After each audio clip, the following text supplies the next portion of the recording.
કલાકમાં અનરાધાર વરસાદ તો વરસ્યો, જો કે આજે ફરી જળ આક્રમણના એંધાણ છે। સૌરાષ્ટ્રના દરિયાકાંઠાના જિલ્લાઓને હવે સાવધાન રહેવું પડશે। જી હા, સૌરાષ્ટ્ર સહિત દક્ષિણ ગુજરાતના જિલ્લાઓમાં વરસાદી તબાહીનું રેડ એલર્ટ આપવામાં આવ્યું છે। કચ્છ સહિત સૌરાષ્ટ્રમાં કેટલાય જિલ્લામાં પૂરની પરિસ્થિતિ વચ્ચે 6 જિલ્લામાં રેડ એલર્ટ આપવામાં આવ્યું, તો દક્ષિણ ગુજરાતના 4 જિલ્લામાં અત્યંત ભારે વરસાદનું રેડ એલર્ટ અપાયું છે। હવામાન વિભાગે 10 વાગ્યા સુધીની આગાહી વ્યક્ત કરી છે। દક્ષિણ ગુજરાત અને સૌરાષ્ટ્રના 6 જિલ્લામાં અતિ ભારે વરસાદનું ઓરેન્જ એલર્ટ, તો મધ્ય અને ઉત્તર ગુજરાતના જિલ્લામાં ભારે વરસાદની આગાહી હવામાન વિભાગે કરી છે। વરસાદી તબાહીના દ્રશ્યો પણ ઠેર ઠેરથી સામે આવી રહ્યા છે।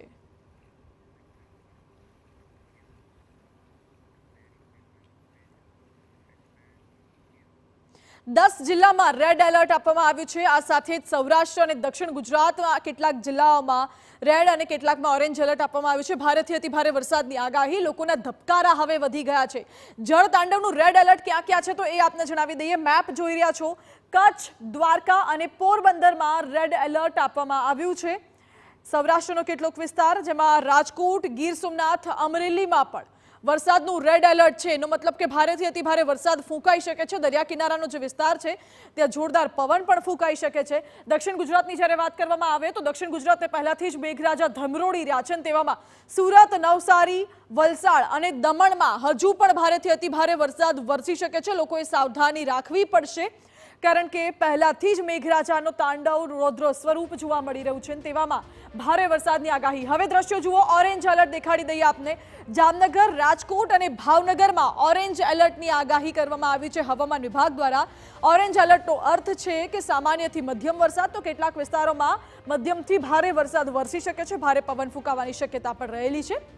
આ તરફ ભરૂચ, નર્મદા અને તાપીમાં પણ હવામાન વિભાગે વરસાદનું ઓરેન્જ એલર્ટ આપ્યું છે। જળ તાંડવનું ઓરેન્જ એલર્ટ એટલે ભારે વરસાદ હજુ પણ વરસી શકે છે। નદીઓ ગાંડી તૂર બની શકે છે। લોકોએ ખાસ નદીના પટમાં ન જવું, તકેદારી રાખવી તેવી પણ સૂચનાઓ તંત્ર દ્વારા અવારનવાર આપવામાં આવતી હોય છે। હવે પોરબંદરની વાત કરીએ, જ્યાં વરસાદી મહેર જોવા મળ્યો। જોતજોતામાં આ વરસાદી મહેર કહેરમાં પરિવર્તિત થઈ ગયું। પોરબંદર શહેર જાણે ડૂબી ગયું હોય તેવા દ્રશ્યો। શહેરના અનેક નીચાણવાળા વિસ્તારો પાણીમાં ગરકાવ છે। રાજીવનગર, રોકડિયા હનુમાન, વનાળા વિસ્તાર, છાયા વિસ્તારમાં સર્વત્ર પાણી જ પાણી છે। અનેક સોસાયટીઓમાં ઘરમાં પાણી ઘૂસી જતા ઘર વખરી ભીંજાઈ ગઈ છે। સતત વરસાદના કારણે પાણી ઓસરી નથી રહ્યું અને લોકો હાલાકી વેઠવી રહ્યા છે। આપની સ્ક્રીન પરના 5 દ્રશ્યો આપ જુઓ। એક છે વનાળા વિસ્તારના દ્રશ્યો, જ્યાં નદી ગાંડી તૂર બની હોય તેવું લાગી રહ્યું છે। રોકડિયા હનુમાન વિસ્તાર, જ્યાં રહેણાંક વિસ્તાર છે, ત્યાંથી પાણીનો પ્રચંડ પ્રવાહ વહી રહ્યો છે।